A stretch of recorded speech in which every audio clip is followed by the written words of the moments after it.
नमस्कार दोस्तों, आइए जानते राजस्थान की बड़ी खबरें। पहली खबर, टीना डाबी ने स्पा सेंटर का गेट तोड़वाया, 5 लड़कियां मिली बाड़मेर कलेक्टर। टीना डाबी ने बुधवार को एक स्पा सेंटर पर छापा मारा, जहां से 5 लड़कियों समेत 7 लोगों को पकड़ थाने पहुंचाया गया। मामला शहर के चामुंडा सर्किल पर सुबह करीब 9 बजे का है। कलेक्टर टीना डाबी को देख स्पा सेंटर संचालक ने ताला लगा दिया था। जब उसे गेट खोलने का कहा तो वह माना नहीं। इस पर टीना डाबी भड़क गई और कहा, जब तक गेट नहीं खुलेगा तब तक यहीं खड़ी रहूंगी, चाहे गेट तोड़ना पड़े। इस मामले में 7 लोगों को डिटेन कर कोतवाली थाने भेजा गया है, जहां जांच के बाद मामला दर्ज कर इनके खिलाफ कानूनी कार्रवाई की जाएगी। गहलोत राज के 800 फैसलों को बदलने की तैयारी। पिछली कांग्रेस सरकार के आखिरी 6 माह में लिए गए कई फैसलों को बदलने की तैयारी की जा रही है। गहलोत राज में हुए फैसलों के रिव्यू का काम लगभग पूरा हो चुका है। इन फैसलों की समीक्षा के लिए बनी कैबिनेट सब कमेटी ने करीब 800 फैसलों का रिव्यू किया है। इसे लेकर मंगलवार को बैठक हुई। कैबिनेट सब कमेटी की अंतिम बैठक बुधवार को होगी। इसके बाद कमेटी इसी सप्ताह अपनी रिपोर्ट सीएम भजन लाल शर्मा को सौंपेंगी। बताया जा रहा है कि जमीन और माइंस आवंटन को लेकर, महंगी दरों में हुए सौदे को लेकर कमेटी उन्हें बदलने पर रिपोर्ट दे सकती है। उदयपुर में पति पत्नी पर लेपर्ड का हमला। उदयपुर के गोगुंदा इलाके में आदमखोर लेपर्ड का खौफ है। वह 9 लोगों की जान ले चुका है। अब उदयपुर शहर से करीब 18 किलोमीटर दूर कुराबड़ रूट पर मंदिर से लौट रहे पति पत्नी पर लेपर्ड ने हमला कर दिया। दोनों बाइक पर थे। लेपर्ड के हमले से दोनों बाइक से गिर गए। सड़क पर अन्य वाहनों की आवाज से लेपर्ड भाग गया। घटना सोमवार रात 9 बजे की है। रणथंभौर त्रिनेत्र गणेश मंदिर मार्ग पर आया टाइगर। सवाई माधोपुर में रणथंभौर त्रिनेत्र गणेश मंदिर जाने वाले रास्ते पर बुधवार सुबह टाइगर आ गया। यहाँ करीब 15 मिनट तक यह बाघ सिंहद्वार के पास चहलकदमी करता रहा। इस दौरान रास्ते से गुजर रहे लोग टाइगर देखकर एक बारगी दहशत में आ गए। राहगीरों ने इस पूरे वाकये को अपने कैमरे में कैद कर दिया, जिसे दैनिक भास्कर के साथ साझा भी किया। दरअसल त्रिनेत्र गणेश मंदिर जाने वाले श्रद्धालुओं को बुधवार सुबह मंदिर मार्ग पर बाघ के दीदार हुए, जिसे देखकर यहाँ से गुजर रहे राहगीर उत्साहित नजर आए। शिक्षकों के ट्रांसफर पर मंत्री मदन दिलावर के बयान से मची हलचल। शिक्षा विभाग में शिक्षकों के स्थानांतरण को लेकर अभी तक कोई सुगबुगाहट नजर नहीं आ रही है। शिक्षा मंत्री मदन दिलावर ने भी एक दिन पहले साफ तौर पर कहा कि 3rd ग्रेड शिक्षकों के स्थानांतरण नहीं होंगे। इसके बाद शिक्षा विभाग में हलचल बढ़ गई है। हालिया खबरों के मुताबिक इसी बीच 49 कार्मिकों के प्रतिनियुक्ति आदेश होने की खबर है। 3rd ग्रेड शिक्षकों के तबादलों की उम्मीद लगाए बैठे शिक्षकाएं को उस वक्त झटका लगा जब शिक्षा मंत्री मदन दिलावर ने कहा था कि शिक्षकों का चयन जिलों के अंदर ही होता है, उन्हें उसी जिले में रहना पड़ता है। इस हिसाब से 3rd ग्रेड शिक्षकों के तबादलों की मांग नियमानुसार गलत है। इस बयान के बाद प्रदेश भर के 3rd ग्रेड शिक्षकों का विरोध जारी है। मंत्री के बयान के अगले ही दिन शिक्षा विभाग ने 49 कार्मिकों के प्रतिनियुक्ति आदेश जारी कर दिए, जिनमें से 37 तृतीय श्रेणी शिक्षक हैं। सतीश पूनिया बोले, हरियाणा में हमने परिस्थिति को बदला। बीजेपी के पूर्व प्रदेशाध्यक्ष और हरियाणा प्रभारी सतीश पूनिया ने कहा, कई लोगों ने लोकसभा चुनाव परिणाम से भारतीय जनता पार्टी को अंडर एस्टिमेट किया था, जबकि हरियाणा में इसकी हकीकत कुछ और थी। हरियाणा में हमेशा खर्ची और पर्ची की चर्चा रही, लेकिन हमने वहाँ की परिस्थितियों को बदला।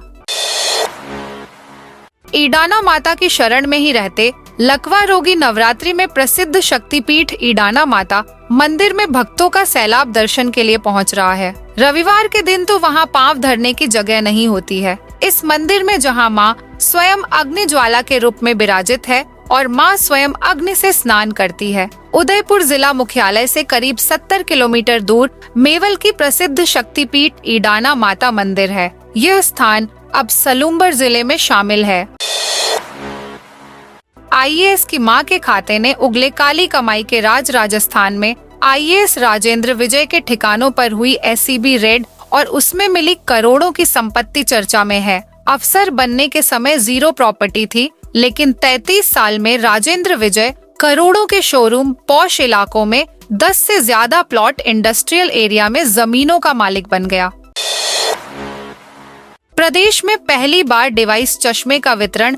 नवरात्र की नवमी पर डिवाइस वाला चश्मा 51 दृष्टिहीन बालिकाओं की नजर बनेगा। करीब 19,900 रुपए की लागत का एक चश्मा गुजरात के अहमदाबाद की एक कंपनी ने बनाया है। हसन खां मेवात नगर स्थित नव दिशा संस्थान में नवमी पर बालिकाओं का भाईजन कराने के बाद इसे निःशुल्क दिया जाएगा। इसके लिए राजस्थान के विभिन्न जिलाएं सहित दिल्ली, हरियाणा व मध्य प्रदेश की दृष्टिहीन बालिकाओं का बुलाया गया है। उन्हें यह चश्मा दिया जाएगा।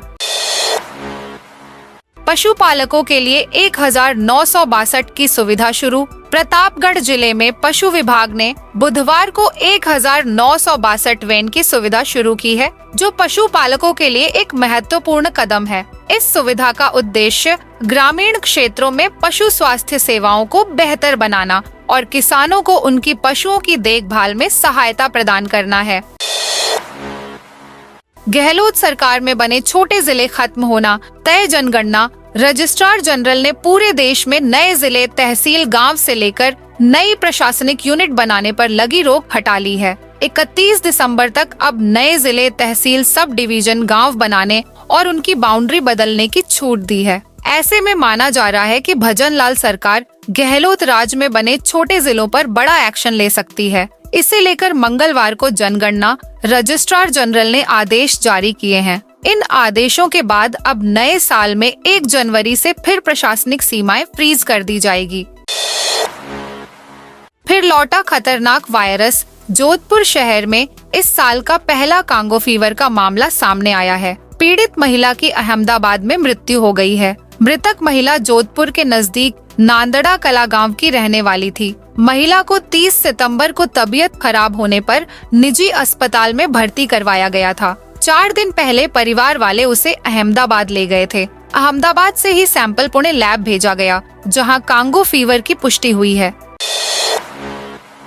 अजमेर में ट्रक ड्राइवर का मोबाइल हैक कर ठगी। अजमेर में ऑनलाइन ठगी की वारदात लगातार बढ़ रही है। ठगों ने ट्रक ड्राइवर का फोन हैक कर ई-सिम जनरेट की और यूपीआई आईडी बनाकर उसके अकाउंट से 4 लाख रुपए विड्रॉल कर लिए। पीड़ित ने मामले की शिकायत साइबर थाने में दी है। पुलिस ने मुकदमा दर्ज कर जांच शुरू कर दी है।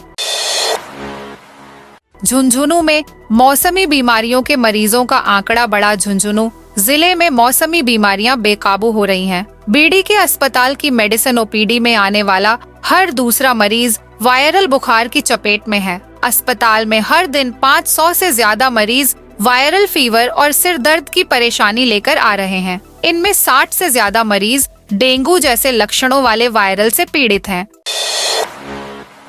पेरिस ओलंपिक 2024 के बाद अब भारत में होगा एरियल शो। पेरिस 2024 में ओलंपिक खेलों के उद्घाटन पर रोमांचित करने वाली प्रस्तुति रोजेओ अब जयपुर वासियों को मंत्रमुग्ध करने के लिए तैयार है। एरोबैटिक और मेडिटेटिव प्रस्तुतियों के लिए प्रसिद्ध फ्रेंच कंपनी ग्राटेसियल की ओर से 10 अक्टूबर को जयपुर में जयगढ़ फोर्ट के सुभट निवास प्रांगण में अनूठा एरियल शो प्रस्तुत किया जा रहा है। शो का आयोजन सुबह 11 बजे और शाम 4:30 बजे होगा। रोडवेज के पास इतने यात्रियों के लिए पर्याप्त बसें नहीं। राजस्थान कर्मचारी चयन बोर्ड की ओर से 22 से 24 अक्टूबर तक समान पात्रता परीक्षा सीईटी सीनियर सेकेंडरी का आयोजन होगा। बोर्ड ने अभ्यर्थियों की सुविधा के लिए इस बार परीक्षा केंद्र और परीक्षा वाले जिलों की संख्या बढ़ाने की तैयारी की है। उधर परीक्षा के तीनों दिन रोडवेज में यात्रा करने वालों की संख्या प्रतिदिन 9,50,000 तक पहुंच सकती है। इतने यात्रियों के लिए रोडवेज प्रबंधन के पास पर्याप्त बसें ही नहीं हैं। ऐसे में तय माना जा रहा है कि पिछली बार की तरह इस बार भी यात्रियों को रोडवेज की बसों में खासी परेशानी उठानी पड़ेगी। हरियाणा में बीजेपी की जीत के बाद झूम उठा शेयर बाजार। सेंसेक्स ले लगाई 600 की छलांग। भारतीय जनता पार्टी ने हरियाणा विधानसभा चुनाव में लगातार तीसरी बार सरकार बनाने की ओर कदम बढ़ाया है, जहां पार्टी ने 90 सदस्यीय विधानसभा में 48 सीटों पर जीत हासिल की। इस जीत का असर शेयर बाजार पर भी दिखा, जहां बेंचमार्क सूचकांकों ने 6 दिन की गिरावट का सिलसिला तोड़ते हुए 600 अंकों की छलांग लगाई। ज्यादा बारिश से खेतों में गल गई सब्जियां इस बार हुई। ज्यादा बारिश का असर अब रसोई तक पहुंच गया है। दरअसल अधिक बारिश होने के कारण खेतों में हरी सब्जियां खराब हो गईं। इसके चलते भावों में काफी तेजी देखने को मिल रही है। 20 से 30 रुपए किलो बाजार में बिकने वाला टमाटर इन दिनों 120 रुपए प्रति किलो तक पहुंच गया है। सब्जी में फ्रेश टमाटर की डिमांड हमेशा बनी रहती है, लेकिन भाव 100 रुपए से ज्यादा जाने के कारण लोगों ने डिब्बा बंद टमाटर की प्यूरी खरीदना शुरू कर दिया। 75,000 के नीचे आया सोना। सोने चांदी की कीमतों में आज यानी 9 अक्टूबर को बड़ी गिरावट है। India Boolean and jewellers association के अनुसार 10 ग्राम 24 कैरेट गोल्ड का भाव 892 रुपए गिरकर 74,834 रुपए पर आ गया। इससे पहले इसके दाम 75,726 रुपए प्रति 10 ग्राम थे। वहीं चांदी की कीमत में आज बड़ी गिरावट है। ये 2,122 रुपए गिरकर 88,290 रुपए प्रति किलो हो गई। ब्याज दरों में लगातार 10वीं बार बदलाव नहीं। भारतीय रिजर्व बैंक ने लगातार 10वीं बार ब्याज दरों में बदलाव नहीं किया है। आरबीआई ने ब्याज दरों को 6.5 पर जस का तस रखा है, यानी लोन महंगे नहीं होंगे और आपकी ईएमआई भी नहीं बढ़ेगी। आरबीआई ने आखिरी बार फरवरी 2023 में दरें 0.25% से बढ़ाकर 6.5% की थीं। 1400 कट्टों में भरी 42 लाख की सरसों चुरा ले गए चोर। राजस्थान के टोंक जिले के देवली उपखंड के निवारिया ग्राम में किराए के गोदाम में रखे एक व्यापारी के करीब 42 लाख कीमत के सरसों की चोरी का राज 8 माह बाद भी नहीं खुल सका है। मंगलवार को पीड़ित व्यापारी ने व्यापार महासंघ पदाधिकारियों व ग्रामीणों के साथ यहां आकर मुख्यमंत्री के नाम उपखंड अधिकारी मनोज कुमार मीना को ज्ञापन सौंपा है, जिसमें 7 दिवस में कार्रवाई नहीं होने पर आमरण अनशन की चेतावनी दी गई है। हरियाणा में हार के बाद कांग्रेस की राजस्थान के रण में होगी कठिन परीक्षा। राजस्थान में इस माह प्रदेश की 7 सीटों पर उपचुनाव की घोषणा हो सकती है। हरियाणा चुनाव में भाजपा को जो जीत मिली है, उससे प्रदेश के उपचुनावों में भी भाजपा कार्यकर्ताओं का जोश बढ़ता हुआ दिखाई देगा। वहीं कांग्रेस को अपने कार्यकर्ताओं को जोश बढ़ाने पर जोर देना होगा। ये थी आज राजस्थान की बड़ी खबरें। आपने अभी तक इस वीडियो को लाइक नहीं किया तो फटाफट से कर दीजिए